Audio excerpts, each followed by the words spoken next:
হারাতে বাম এবং অতি বামেদের জোটের ডাক দিচ্ছেন মমতা, হঠাৎ কেন এত পরিবর্তন একটা হারের পর?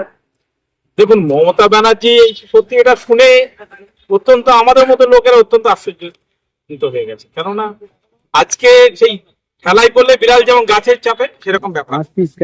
মমতা ব্যানার্জি এই কথাটা বললো, এটা একটা হয়তো ওনার মানসিক অবস্থা সত্যি ঠিক নেই এবং এটা পাগলামির একটা প্রলাপ, এটা হয় কোনোদিন।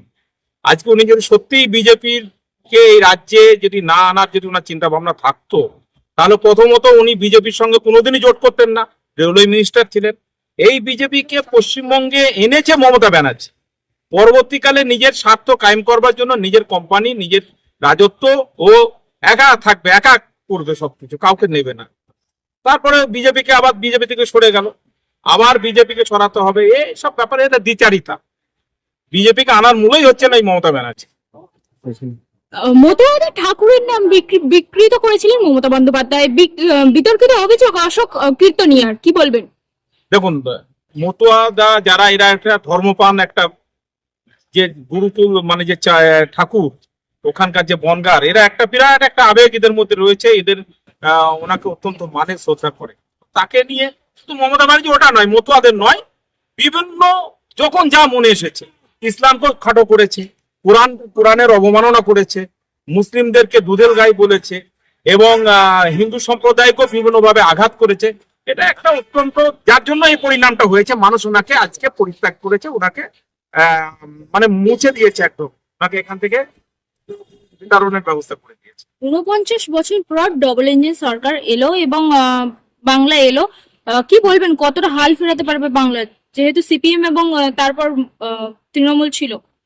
দেখুন, বিজেপি সরকার এখানে করলো, আমরা অতটা মানে আশা করিনি যে বিজেপি এরকম ভাবে রেজাল্ট করবে। যাই হোক, এটা তো মেনে নিতেই হবে। আজকে বিজেপি এখানে পশ্চিমবঙ্গ সরকার করলো, ওদিকে সেন্ট্রালে আছে। সার্বিকভাবে অর্থনৈতিকভাবে আমাদের পশ্চিমবঙ্গ তো নিশ্চয়ই কিছুটা উপকৃত হবে। আজকে আপনার এখানে তৃণমূল সরকার ছিল, ওখানে বিজেপির সঙ্গে আদায় কাজ করার মতো একটা ব্যবস্থা হয়েছিল, ওরা পয়সা খেয়েছে, এরা কাজ করতে পারে, বিভিন্ন অভাব অভিযোগ বারবার এসেছে। তো এটা তো দেখার, মোদিও বলেছে ডবল ইঞ্জিন চাই, বা শুভেন্দু অধিকারী মুখ্যমন্ত্রী হয়েছে, দেখা যাক। এবং আমি আশা করব এরা যদি সত্যি যদি উন্নয়নের দিকে যদি নজর দেয়, তো পশ্চিমবঙ্গের উন্নয়ন হবে, কেননা সেন্ট্রাল গভর্নমেন্ট হাতে আছে। তো দল হেরে যাওয়ার পর আইপ্যাক এবং অভিষেক ব্যানার্জির ওপর ক্ষোভ উগড়ে দিচ্ছেন তৃণমূলের হেভিওয়েট নেতারা, কি চোখে দেখছেন? এটা ঠিকই তো, ওই তৃণমূলের হেভিওয়েট কেন বলবো, ওদের কোনো ওয়েটই নেই। ওদের যদি সততা থাকতো তাহলে ওরা এই ধরনের কথাটা আগে কেন বলেনি। এখন ব্যাপারটা হচ্ছে, অভিষেক ব্যানার্জি এর আগের ইলেকশনে 2021 সালে সফল হয়েছিল, তার তখন অভিষেক ব্যানার্জি খুব ভালো ছিল। এখন আবার অভিষেক ব্যানার্জি হেরে গেছে। আর সর্বোপরি দলটা, তৃণমূল দলটা তো তৃণমূলের লোকের মধ্যে ছিল না, এরা আইপ্যাকের হাতেই ছিল। এটা কোম্পানি, আইপ্যাকটা একটা কোম্পানি, সে কোম্পানি পরিচালনা করত।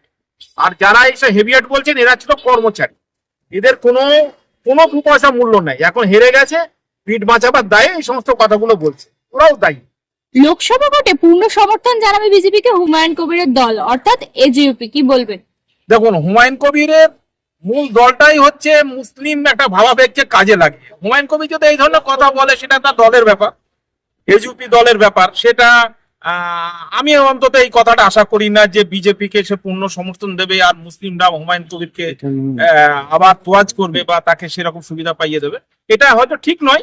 আবার হুমায়ুন কবির এই কথাটা বলেছে, এটাও ভাবতে হবে যে হয়তো আবেগের বা রাগের, তৃণমূলের ওপরে এত রাগ, তৃণমূল যেভাবে ওকে অপমান করেছে, লাঞ্ছনা করেছে, বারবার ওকে বিড়ম্বনায় ফেলার চেষ্টা করেছে, পুলিশে হয়রানি করেছে, সেই রাগ থেকে হয়তো এটা বলেছে।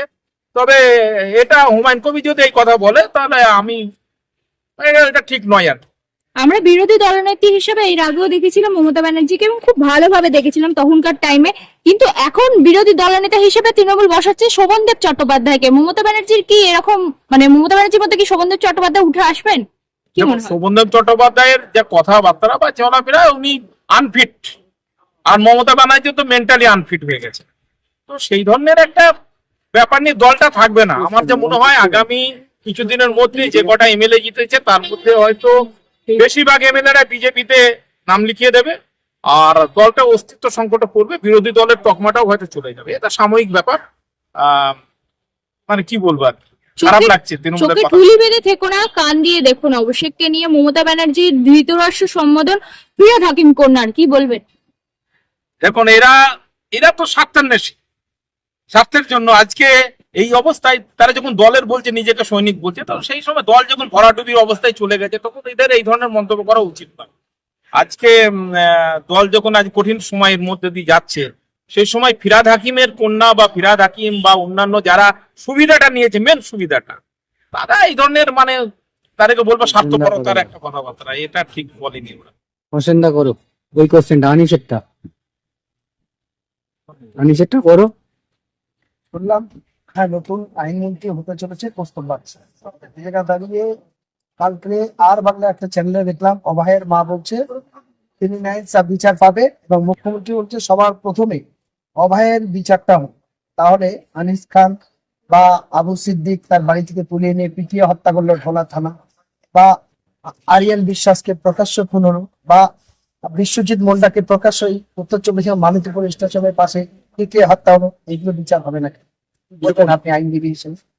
এই আনিস খানের কথা বলছেন বা এই সমস্ত যে আবু সিদ্দিকের কথা বলছেন, অভয়ের কথা, একটা অন্যায় ভাবে এটা একটা হসপিটালে একটা মহিলাকে, একটা ডক্টর তার কর্মস্থলে তার কোনো নিরাপত্তা নেই, তাকে জঘন্যভাবে তার উপর অন্যায় করে তাকে মার্ডার করা হলো, তো তার তো বিচার হওয়া উচিত।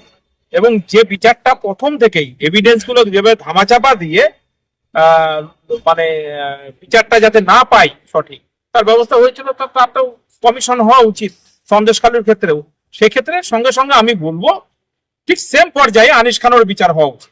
তার বাড়িতে গিয়ে পুলিশের ড্রেস পরে একটা ইনোসেন্ট একটা ছাত্র নেতা তাকে এরকম ভাবে খুন হতে হলো, আবু সিদ্দিক মোল্লাকে যে আপনার পুলিশ বাড়িতে উঠিয়ে নিয়ে গিয়ে তাকে নির্মম ভাবে হত্যা করা হলো, এই সমস্ত বিচার হওয়া উচিত।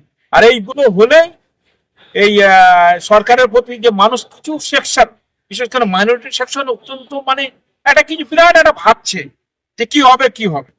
যদি এই ধরনের বিচারগুলো সঠিক পায় বা যদি মানে বিচার পাইয়ে দেওয়া যায়, তো শুধু মাইনরিটি না সকলেই খুশি হবে, এটা হওয়া উচিত। ঠিক আছে, থ্যাংক ইউ।